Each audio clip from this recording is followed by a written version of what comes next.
Donc il a dit, tu seras ma femme, on va arrêter là. Et, ah, ah oui, ah les bons petits déjeuners. Ça nous remplaçait que, on n'avait que du thé le matin à notre pause. Et ce médecin avec son aide, j'étais très amie avec son aide. Ouais, mais dès qu'il a su qu'il était amoureux de moi, ce mec, il m'a mis que des... J'ai eu plein d'homos autour de moi. Que des homos. Ma gente dame, il voulait que personne vous touche. Là, il était tranquille. Que ouais. Et moi, j'ai fait la connaissance d'un infirmier qui était... Il était empathique comme moi, mais l'empathie appelle l'empathie. C'est-à-dire que c'est les empathies qui nous réunissent. Moi, j'étais bien avec son empathie. J'étais bien. Et lui, il était bien avec moi. Un jour, il me voit pleurer dans les escaliers. Ma petite sœur, qu'est-ce qui t'arrive? Il veut pas de moi. Il ne m'aime pas. Moi, j'étais tombée amoureuse dès le premier regard. Tout ce qu'on fait, c'est faire la guerre. Il ne m'aime pas. Qui? Ton capitaine. Ma petite sœur, mets une blouse plus large. Mets une blouse moins large. Pourquoi tu te caches? Parce que j'ai une forte poitrine et si on voit ma forte poitrine, il y a un soldat qui va me coincer dans un coin et je veux pas. Mets une blouse moins large et tu vas voir qui va te regarder. Bon, comme j'avais mes petites combines dans l'hôpital, j'ai été voir la lingerie, je fais, t'as pas une blouse moins étroite, plus étroite? Fait si, tiens, elle a rendu sa blouse, elle s'est mariée. Ah merci, tu veux combien? Bah donne-moi ce que tu peux. J'en ai 3. Bah donne-moi les 3. Bah, le, le lendemain, je me maquille, je me pomponne et je mets mon uniforme. Je fais, oh purée, il y en a un qui va... Et comme j'avais une forte poitrine, donc ça allait. Bon, le médecin était en train de parler avec des médecins anglais. Bonjour, messieurs. L'infirmier fait, c'est qui cette belle femme? Bah, c'est l'infirmière en chef. Et elle part à la chasse. Hein, ma gente dame, vous saviez ce qu'il a... Oui, il me voyait à la broche. Oh que oui.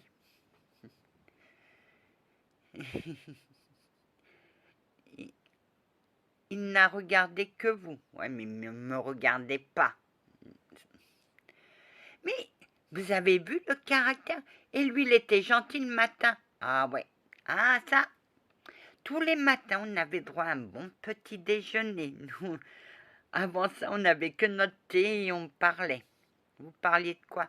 La pluie et du beau temps quand le capitaine médecin rentrait. Non, il était dans... Oh. Il était chez les GI. D'accord. Oui, il était médecin GI. Moi, mon guide, il est dans le génie. Oui. Et, et alors, il me fait... Mais vous parliez de la pluie. Ah bah oui, dès que le médecin rentrait. T'as vu le temps? Hein, mais on parlait d'autre chose. Ah bon, de quoi? De la lettre Q. On s'inventait des mots avec la lettre Q. Oui, c'est ce que je me demandais aussi. Mon Dieu. Vous étiez une dévergondée. Ah ouais. Mais moi, il me fallait un cours. Je suis allée voir les médecins anglais, il me fait, on n'a pas le temps. Ah, vous n'avez jamais le temps. Docteur, oui. J'étais allée demander à mon médecin. Il me faut un cours. De quoi? Des maladies vénériennes, traitements et tout. Tout ce qui s'ensuit.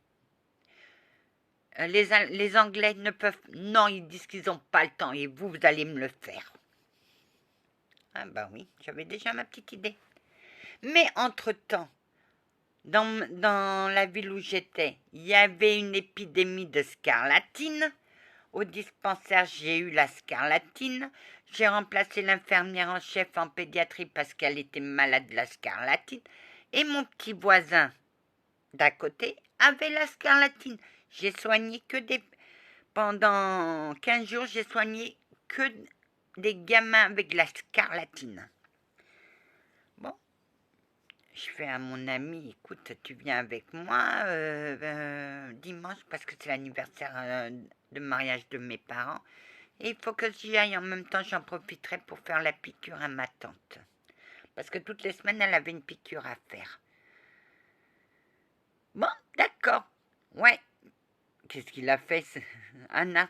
Oui, il est allé voir son capitaine et il lui a dit.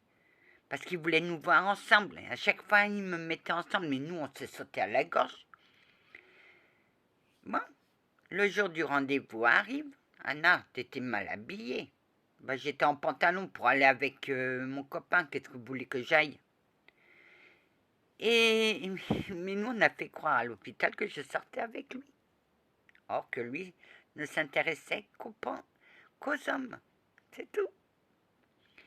Et donc, j'ai dit, ouais, bah, ça va pour aller avec lui. Tout d'un coup, j'entends klaxonner. Je vais à mon balcon, je regarde. Oh, le capitaine. Je me suis vite changée. Ah que oui, Anna.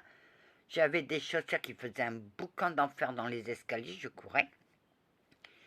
Capitaine, on passe la journée, ça va. Je me fais rogner par mes parents.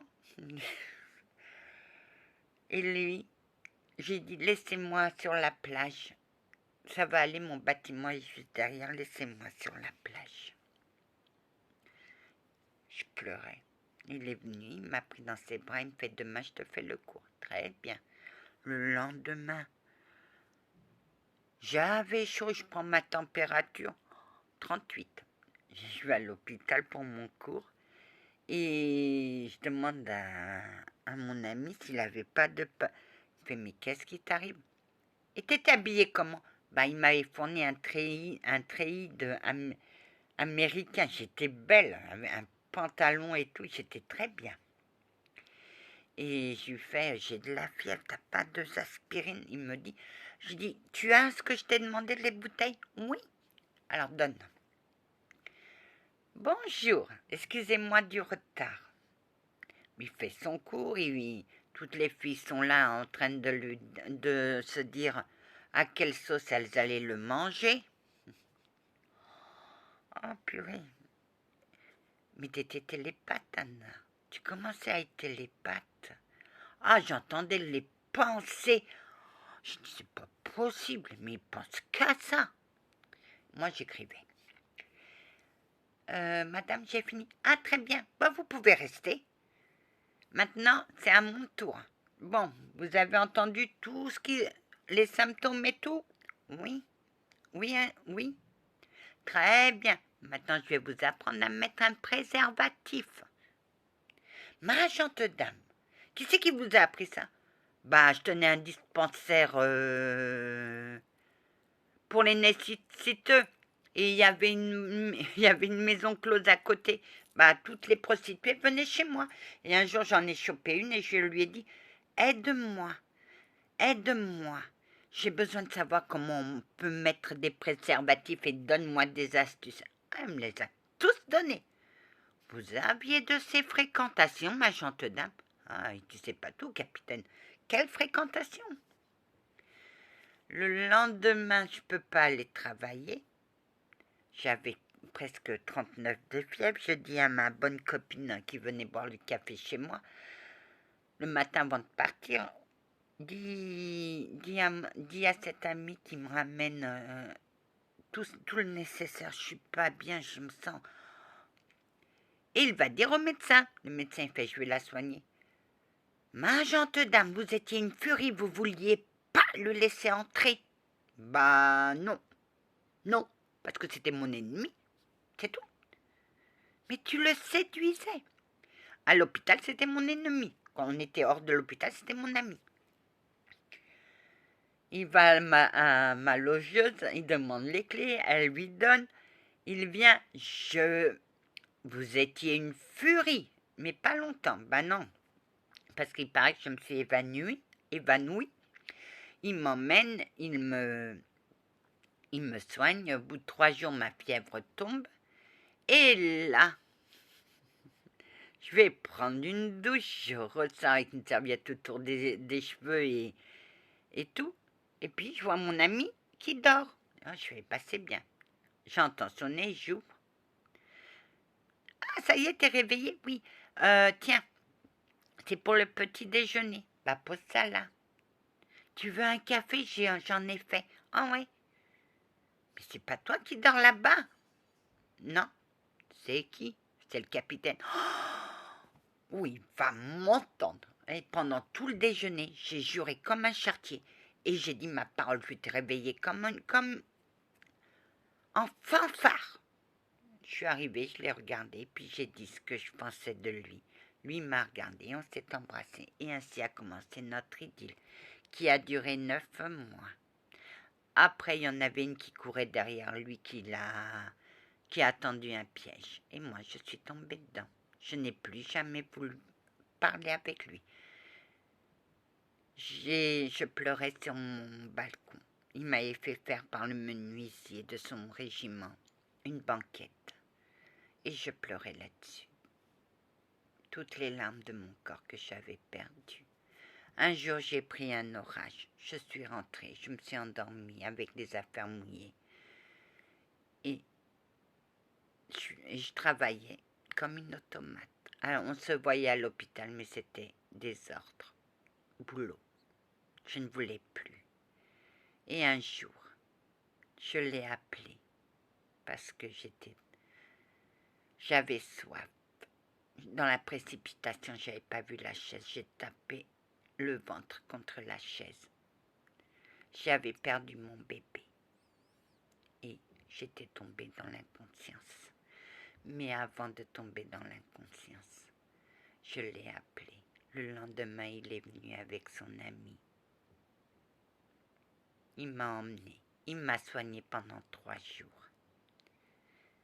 Et moi, je suis morte dans ses bras. Voilà. Et c'est lui qui a fait mon passage parce que lui devait partir sur une plage de Normandie, où il est peut-être resté là, ou ailleurs. Mais son ami, un fermier fidèle, est resté dans cette plage. Et je l'ai récupéré. Voilà. Je suis allée, je suis montée, je l'ai attendu comme il m'avait dit. Et quelqu'un est venu et m'a demandé si je voulais me faire réincarner.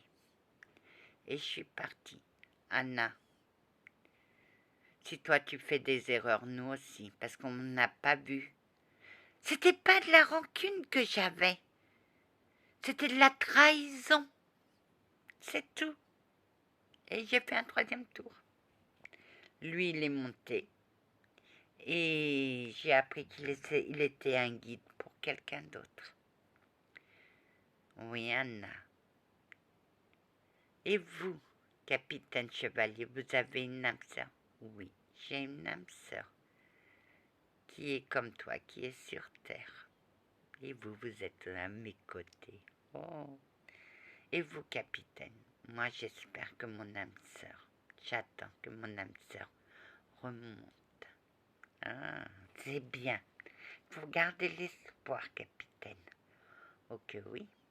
Et toi, Anna? Moi, j'attends rien de la vie. Que la paix du Christ soit toujours avec vous, ainsi que sa bénédiction. Amen. Tu n'attends rien de la vie. Tu n'attends jamais rien, ma gentille dame. Mais vous allez. Allez, amen, amen.